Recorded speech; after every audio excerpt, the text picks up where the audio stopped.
on Clive Chirwa. In 2013,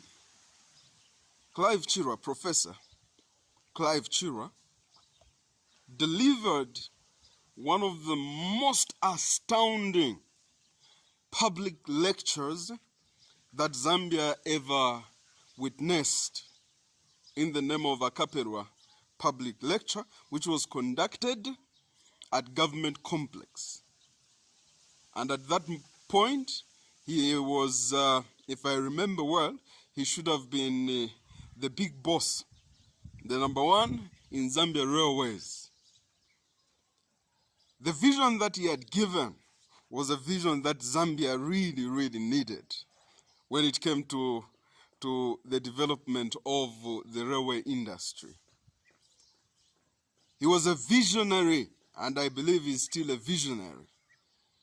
There is nobody who has ever provided such a robust picture, a complete, or at least almost complete picture of how the Zambia Railways was supposed to be run. No politician has ever given such a picture of how the railway industry could grow and become a force to reckon with. Immediately he delivered that one, what followed was a chain of confusion, such that by the end of the day he had to run to the courts of law, to and fro. And as is usually the case, you'll find that by the time you are done being pushed around, you are too tired to ever continue fighting for the nation you love. End result is that Clive Chirwa went back to the United Kingdom, continued his professorship as an academician. And I want to believe he continued as an academician, as a disappointed Zambian, as a frustrated person who had this big vision which he wanted to share with the rest of the nation, and see that it comes to pass as an innocent engineer.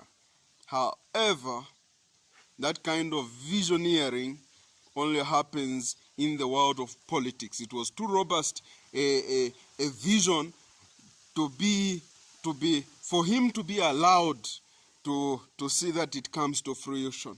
That was the biggest problem that I personally noticed. I sat in that lecture that evening. I listened to every word that was coming from his mouth.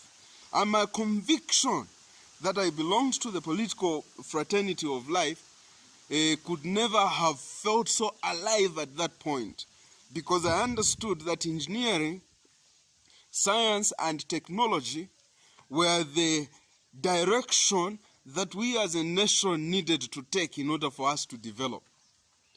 Later on, I looked at the politicians that were talking industrialization. Others are socialized. They talk about social things without talking about the necessary infrastructural development which is required in terms of road network, railway network, industries that should be created, the machinery required for good agricultural production and value addition. None could talk about all those things. And then I heard Honorable Harry Kalaba talk about it. I heard others talk about it. Then I said, that's a place to be. However, my bone of contention is that we demoralized a son of our soil who gave a very robust direction that we are supposed to take in developing the railway industry. Let me say this. I have noticed with a lot of sadness on my heart as I see Lusaka, for instance, which had a network of railway paths being sold, some of them in Kabwata, Chilenje, somewhere there, by the Patriotic Party cadres who were extremely uncontrollable. That space for us to develop a railway system within our city completely gone. Clive Chirwa had a blueprint for us to achieve one of the best railway systems on the entire continent, but we frustrated him. what I'm trying to say is you may destroy the man, but you cannot destroy the vision. Those who decided to bring about that confusion may feel that they succeeded. And I wonder today how they are benefiting from the confusion that they caused on that innocent gentleman who wanted to see that we develop something, leave a footprint of the railway industry. Those of you who've been to Europe, you know that the railway system is one of the best modes of transport that you can ever use. Unfortunately, in our country, we do not want to invest in that industry. All those who have tried, they have faced serious rejection, serious fights, serious ridicule, serious everything. And when we go to parliament, you listen to the things that they are talking about, trivial political things that will never bring development to the country. And you're wondering, what's happening? What's happening? The people in the railway industry are doing nothing but managing a finished railway system. I have friends there, but the truth of the matter is they need to jack up and begin to visioneer and deliver a railway system that any person is going to be proud to jump on and use, and give us an alternative that is better than what Clive Chirwa gave us. And if you are capable of doing that, fine. But if not, put aside your pride and develop the railway industry. Government institutions are a shame, just to say the least. When you look at Zambia, there's nothing to take home about. There's nothing to be proud about. There's nothing to be proud about. If anything, it might be the worst network. They have failed to develop Zambia money. They have failed to give us the best services. They are not anywhere. Everything about it is not giving us hope. So let's call a spade a spade. The government institutions are not performing at their best. And we're not saying we sell them. We are saying we can do better. That's a discussion for another day. But for now, I want us to face the fact that the railway industry needs a mind like Clive Chirwa, not managers who are there just to run the same old way, the same old things that we have seen. I would love us to bring back Clive Chirwa, let him deliver the same lectures. I want to believe that the mind develops as you go on. If an idea is birthed, it can't be thrown away instantly. That's not true. It will continue to be there on your mind. That's just the way ideas are. You may fight the ideas, but as long as they are on your brain, they are on your mind, they will not run away from you. They will stick and they will keep growing slowly. And I want to believe that he has on his mind, he may have fought, he may have felt rejected, but he has continued to develop how the Zambia railway system is supposed to be organized. Clive Chirwa is still alive. Let's use that man. Let's use that man so that it's okay. Somebody must be a hero of certain developments. And we want a government that is able to pick people on merit. The choice of a person to run an institution may be the wisest heroic act that a leader can possess. And by picking on Clive Chirwa, if you don't want him to be the chief executive officer of Zambia Railways, then put him as an engineer in charge of developing that institution. Otherwise, what we are seeing is mediocrity of the first order at Zambia Railway system. There's nothing that they are doing, nothing, very useless system altogether.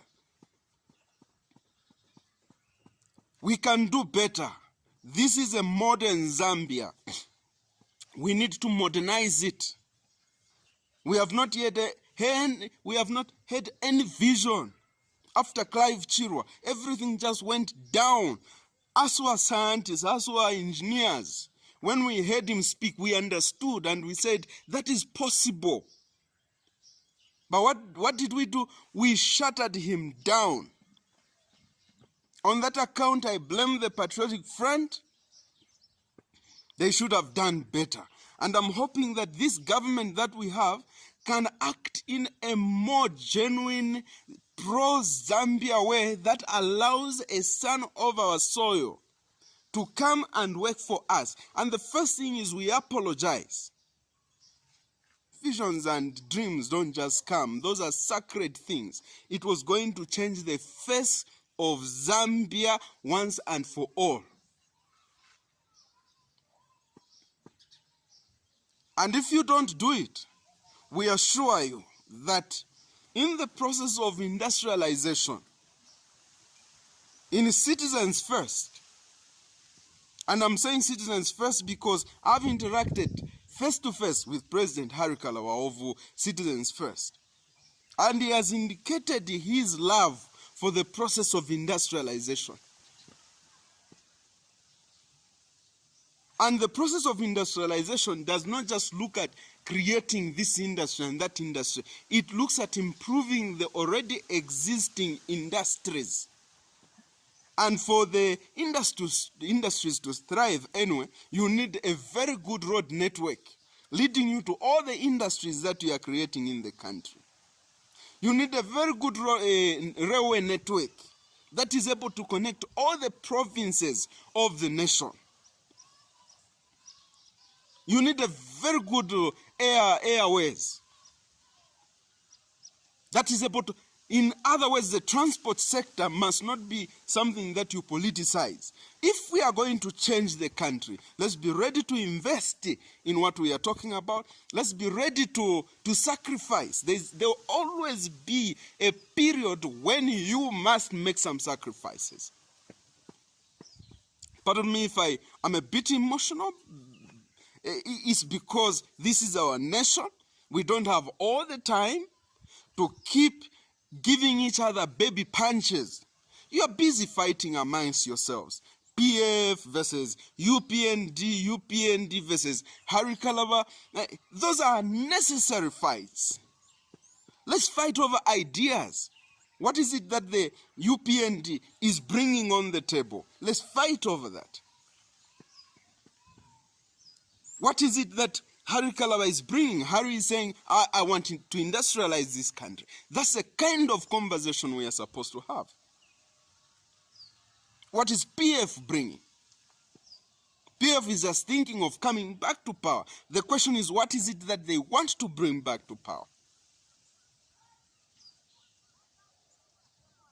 We need to allow our national heroes, give them space to fulfill their God-given responsibilities. We are not supposed to fight those who are our brothers and sisters working sleepless nights thinking how best the nation can be developed. We can't. We can't. And by the way, we will achieve no development as long as our engineers are left behind. No development. We'll just be like bees, always moving, or in fact, bees are better, like flies, just moving around on the same space, achieving literally nothing. Nothing. We need our engineers to be given the space. The other day I was chatting with one of my young engineers, and he was telling me one of the challenges we have as engineers is every time we are telling these politicians the professional way of doing things, it is always them trying to find the shortcuts, which always compromises the structural integrity of the things we want to build for the nation. It's always cutting the budgets and trying to make sure that they have a certain cut. No. So you frustrated Clive Chirwa. As politicians, it is politicians that frustrated Clive Chirwa. And for him to run away and go to Europe and settle down there, the last time I saw him, he was talking about some buses, and it hit me hard. I said, they are now happy. He's talking as an academician. He's not talking as a visionary at the level the nation needs an engineer. That is very sad. Give our engineers a space to explore. Engineering is about innovation and creativity, invention. These are the people given that mandate. Science is about innovation, invention, thinking ahead, creating from the laws of our environment some things that you will not even imagine if that scientist is not there. What do? You give them a job and prescribe their behavior, and yet you continue condemning them for not being able to deliver as you have observed from the other scientists and engineers in other nations and countries. The difference is there are systems protecting them. And it is because of those things that makes us to imagine that maybe we are better off being politicians as well.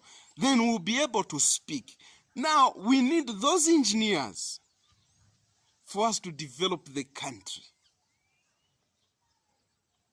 We will achieve very little development without the innovative thinking of our engineers. I'll give you an example.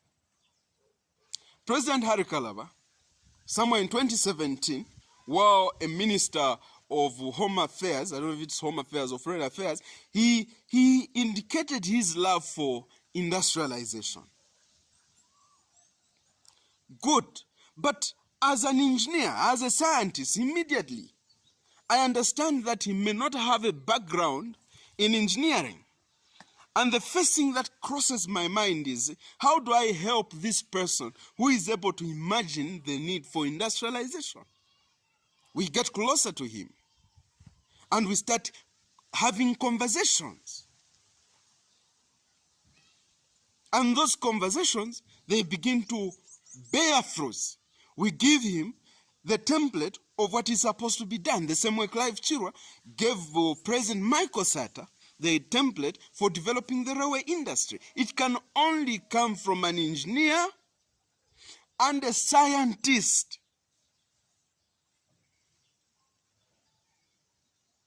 Give our engineers their space. Give our scientists their space. They need it.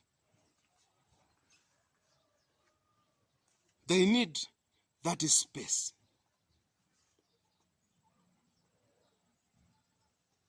Provide systems that protect them. Throw ideas on them and ask them, how do we solve this? Then they will be able, systems that are genuine, not systems that are organized in such a way that they fail and you blame that you threw something to them to work on and they failed. No, genuine situations. So I bemoan the treatment we gave to Professor Clive Chirwa. I was checking out on the internet, and I was looking at one of the articles of those who were critiquing what he was doing. You can see the flimsiness, the cheapness of the statements that came out. You can tell that these are people who are comparing their thinking at a lower level when they should heighten their IQ to understand what that person is talking about. And even if that were the case, even if we are supposed to interpret and make things easy for a citizen, it is important that the government protects what the scientists and the engineers are saying. Give our scientists their space. Give our engineers their space. They need the space for them to do the greatest miracles for this country. And allow me to say that without these people, we will not go anywhere, nothing will get solved. Nothing. We are proud of our lawyers. We have seen them take the government to task. We have seen cases where lawyers have managed. They have managed to win cases against government. We have also seen the Association for Economists come up and make very serious intellectual arguments. Our engineers, one, must rise up by themselves. Two, must be accorded space. They must be accorded space. And once that is done, I promise you, Lusaka will change. I promise you, traffic in Lusaka is going to end. I promise you that the way Lusaka is going to appear will be a different place. The road network in the country is going to change. What we do not wish for are simple pronouncements by political leaders. When I become president, I am going to put a road there. When I become president, I'm going to put a road there. Just playing to the political gallery. We are saying no. Task force of engineers made up of the best engineers in the country. Get the country itself, the shape of the country, Zambia, and allow them to say, give us the plan of the road networks in Zambia, where the industries are supposed to be. Get the agricultural engineers and their compatriots and ask them, what is it that is supposed to be placed where in this nation? Give them the laxity to think, not in your little boxes. Free them. In human resource management, we say how to deal with the X people and the Y people is different. Engineers and scientists are not the X people. They are the Y people. They are the people you give a problem and you tell them, I want this solved. And the problem is, how shall we have the Zambia road network? How shall we have the Zambia railway network? How shall we have the Zambia airways network? How shall we have the water bodies providing transport, providing fish, providing everything, the marine system of our nation? And once you've done that, you tell them, you have this period, give us a system that is going to be easy for us to do, and it is going to open up the nation. It is complete nonsense for me wanting to go to Northwestern, passing through Copper Belt. That's failure. That is failure. Give our engineers space. Give our engineers enough space. And these engineers are going to develop this nation. And you'll be very proud of it. It takes nothing away from you. And I want to congratulate Comrade Harry Kalaba, the president for Citizens First. He's been consistent on the part of industrialization for this nation. Very consistent. Extremely consistent. Zambia has grown. We have a lot of engineers. We have a lot of scientists. What we are not having is organized effort, so that the list of the scientists is able to deliver, add a little something to the system of science. And also the list of our engineers also feels that he is contributing to the nation. That is what we are looking for. And that president who is going to support our engineers, every Zambian out there understands that the roads that we have not been constructed by any other than the engineers. We are able to make vehicles. Very much able to make vehicles. If we fail, we can always have one or two expatriates. Business managers have a responsibility of organizing a business environment. Engineers have a responsibility of doing what engineers are supposed to do. As long as our engineers are not there, the challenges are that we'll have very low employment levels in the country, and we'll continue crying over it. It's about time that we solve this issue once and for all. In the gigantic system of governance, give our engineers their space. And since we are in a time when industrialization is what is on the lips of most of the political leaders, I've heard it from KBF, I've heard it from Savoy, I've heard it from Harry Kalaba, I've heard it from several other people, maybe except one or two. I haven't heard it from one or two politicians. I will not mention them. But it is very clear that we are focused on redeeming the many industries that Frederick Titus Chiluba sold out and left a lot of our Zambians without employment. At that point, the country was crippled by 1996. We remember those things. If we are not there, we have read those things. We need our country to develop. And let's stop playing chit-chat here. Let's be serious and put the engineers where they are supposed to be.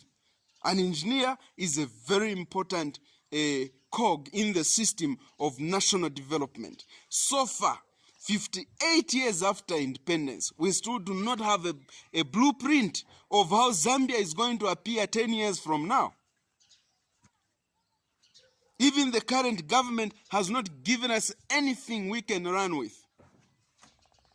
After filling up one or two positions in government, they feel like they have created employment. No, sir. You only filled up positions in government. Creation of employment is something else. Industrialize the nation. Jack up the engineers and you see what will happen. Put a young man in the right ministries. It's young men who are innovative. It's young men who are daring. It's young men who knows the current trending engineers. It's young men who are hero worshippers who go and drag the whole lot of Professor Clive Chirwa. And Clive Chirwa will have a drag effect on the other engineers. As long as these things don't happen, we are not going anywhere. Mark my words, I'm a simple person, trivial in your eyes, but will not go anywhere without engineers. Pray all you want, you will receive no development without engineers, without scientists. All nations that have developed have placed scientists and engineers at the center. Then you can go and pray for faith and everything else you want. May God give you the wisdom to know the place of engineers. Because only God and engineers will make a way where there is no way. Only engineers and scientists and God are able to imagine things. Why? Because God puts that in their heads anyway. When you see a river, you don't see a road there. An engineer will come and think how best they are going to create. We've seen it in the rest of the world except in Zambia. As a scientist, I see a city along the Kafue River. What do you see? You see security. You see policemen and soldiers guarding for how long God only knows. Open up this nation already. Open up the nation. You want to develop. You say the youths are the leaders, but you refuse to give them space. When it's days for engineers and scientists, you speak so big because you go and copy and paste statements from Google. Zambia must develop, and it must be developed by all of us. And while I'm at it, stop fighting as politicians. You're wasting our time. Sit down and think. This Zambia is big enough for all of us. Nonsense.